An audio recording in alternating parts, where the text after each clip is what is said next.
It was a cold winter morning, with the sky a dull gray and the streets still wet from last night's rain.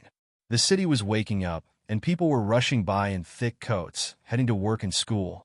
Among them was Noah Carter, an 11-year-old boy with thin arms and a big sweater. He had a few crumpled dollar bills in his pocket, saved with great care. Today was special. It was his mother's birthday. Emily Carter never asked for anything. She worked hard as a waitress at Miller's Diner, often coming home tired but always smiling, making sure Noah had food to eat and books to read. He knew they lived with little money, but his mother always made their home feel happy, keeping her struggles hidden. Noah wanted to give his mother a beautiful gift, something to show her how much he loved her. He walked past shiny shops filled with gold jewelry and colorful trinkets he couldn't afford. But at the end of Willow Street, he saw something different. A small, old jewelry store called Thompson & Sons Jewelers. The glass was dusty, and the sign was faded, but he noticed a faint sparkle of necklaces and rings inside. Feeling brave, he pushed the door open. A little bell chimed as he stepped inside. The air smelled of old wood and something sweet like forgotten perfume. It was quiet except for the soft ticking of a clock on the wall. Behind the counter stood an old man with silver hair and sharp eyes, watching Noah. "Good morning," he said, his voice deep. "What do you need?" "I want to buy something for my mom's birthday," Noah replied, his heart racing. The old man's look softened. "A gift?" Noah nodded, stepping closer to the glass counter, his eyes wide as they scanned the treasures inside. Gold chains, shiny rings, silver bracelets. "Do you have anything small?" he asked hesitantly. "How small?" the man replied, raising an eyebrow. Noah opened his hand, showing a few crumpled bills and some coins. Hardly enough for anything here. Silence settled between them as the old man looked at the money, then back at Noah. The boy felt small, fearful of being rejected. But the old man didn't push Noah away. Instead, he sighed and walked toward a shelf at the back. A moment later, he returned with a small dusty box and placed it on the counter. It creaked open to reveal a simple silver pendant shaped like a teardrop. It wasn't fancy, but it was beautiful in its own way. Noah's eyes lit up. "How much is it?" "You don't have to pay," the shopkeeper said quietly. Noah's heart skipped a beat. "What? Why?" "This was left here long ago," he replied, touching the pendant gently. "It was meant for someone special. Maybe it's time for it to find its way back." Confusion washed over Noah, but instead of questioning it, he felt a strange warmth. The old man carefully wrapped the pendant in soft cloth and placed it in a small bag, handing it to Noah. "Go home and give it to your mother," he said with a kind smile. Gripping the bag tightly, Noah stepped outside into the chilly morning, feeling a mix of joy and uncertainty about what had just happened. Why had the old man given him this pendant for free? What secret lay behind it? Once home, he took a moment to collect himself before stepping into their small apartment. The cozy smell of cooking soup filled the air. Emily stood stirring a pot, her tired eyes lighting up when she saw him. "You're home early. Did something happen?" Noah hesitated. "No, but I brought you something. Happy birthday, Mom." He handed her the small bag, excitement bubbling inside him. As she took it, a flicker of surprise crossed her face, and then worry. When she opened the cloth and saw the pendant, she froze, her eyes widening in shock. "Where did you get this?" she whispered, her breath catching. Noah frowned. "I got it from the shop. The owner said it was meant for you." "Mom?" Emily sank down onto the couch, clutching the pendant as if it were a fragile memory. "No, that shop, it can't still be open. It closed a long time ago." "No, Mom. He was there. He gave it to me." Noah felt frustrated. "It was an old man. He said someone left it behind for you." His mother's face turned white. "Noah, what are you saying?" "They said the shop had been closed for years," Noah pressed. "I spoke to the man. He was nice." Emily looked down at the pendant, her fingers trembling. "That doesn't make sense. If he was there, how?" Confusion clouded the air between them. Noah didn't understand why his mother was so upset. "What's wrong? Who was the man?" "His name was John Thomas," she replied, almost in a whisper. "Who is he?" Noah asked, feeling a knot tighten in his stomach. Emily took a deep breath, her eyes filling with tears. He was the man I almost married. I thought I'd left him behind forever. Noah sat speechless. He never knew his mother had a life before him. But he loved you, right? Yes, she said, her voice breaking. I loved him too. But my life was hard then.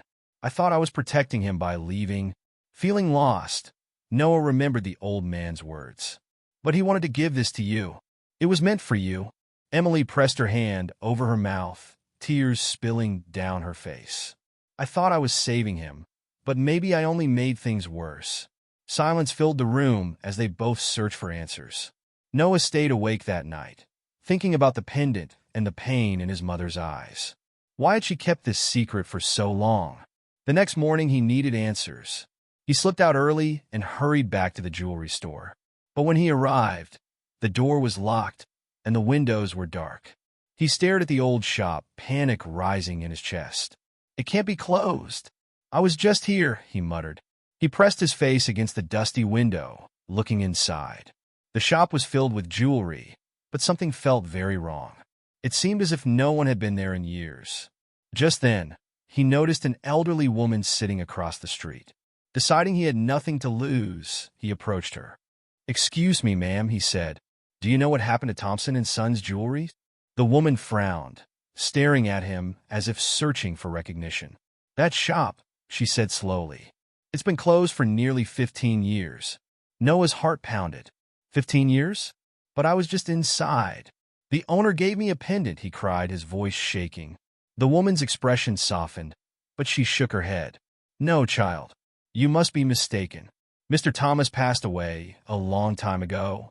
Noah felt the ground give way beneath him. "What do you mean?" "He was there. He gave me this." He pulled the pendant from his pocket, feeling desperate. Her eyes widened as she looked at the pendant. "Unbelievable," she whispered. Noah's mind raced. How could this be? Was John Thomas? Was he somehow connected to his mother's past? Feeling sick with confusion, he knew he needed more answers. He headed to the public library nearby, seeking old records or anything about the shop. The librarian, a kind-hearted woman, led him to a dusty cabinet filled with old newspapers. He searched through the papers until he found an article from 15 years ago. The headline read, "Local jeweler found dead in shop under mysterious circumstances." Noah's stomach dropped as he read about John Thomas and how nobody really knew what had happened.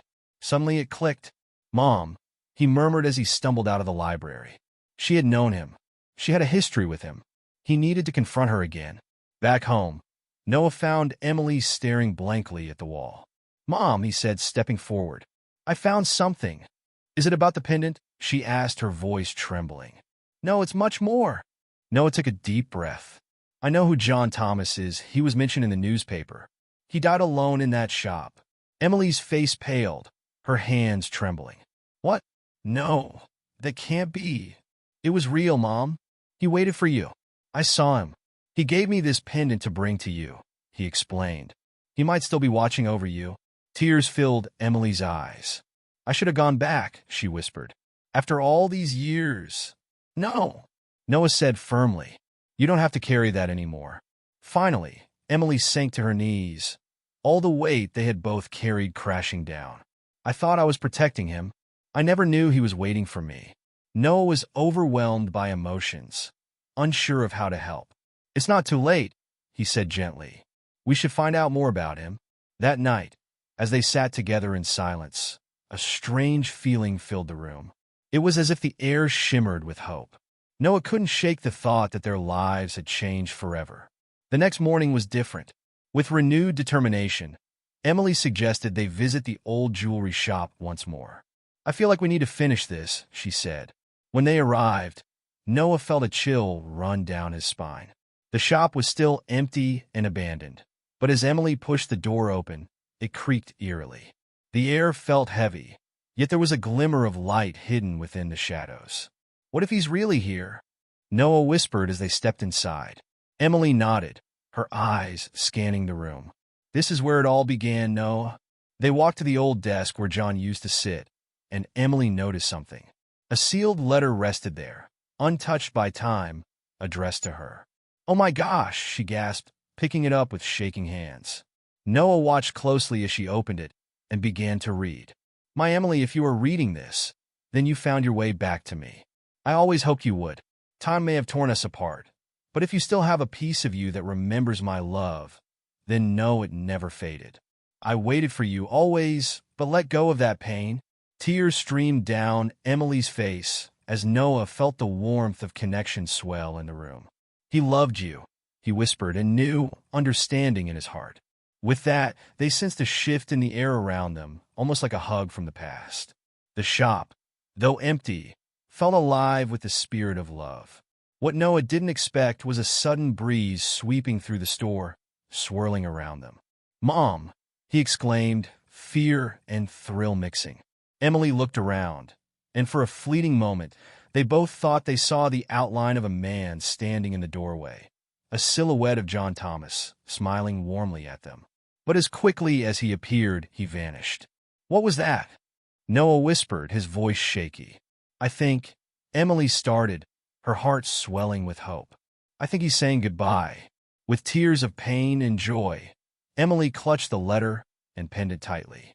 "It's time to move forward, isn't it?" Noah nodded. "Yes, Mom. He always wanted you to be happy." They left the shop hand in hand, a lightness in their hearts. It was not just a story of loss, but a tale of love enduring through time. The past would forever be a part of them, but now it was time to embrace the future, to let go of sorrow and hold on to each other. That night, in their small apartment, Emily placed the letter in the trunk where she had kept John's old letters, and the pennant finally found its place. For her, it was no longer a reminder of guilt, but a treasure that spoke of love. As they sat together, laughing and bringing life back into their home, Noah felt something new. It wasn't just about a gift. It was about a bond that had always been there, waiting to be rediscovered under layers of time and loss. And in the winds that whispered outside, Noah thought he could hear John Thomas's voice, soft and comforting, finally at peace.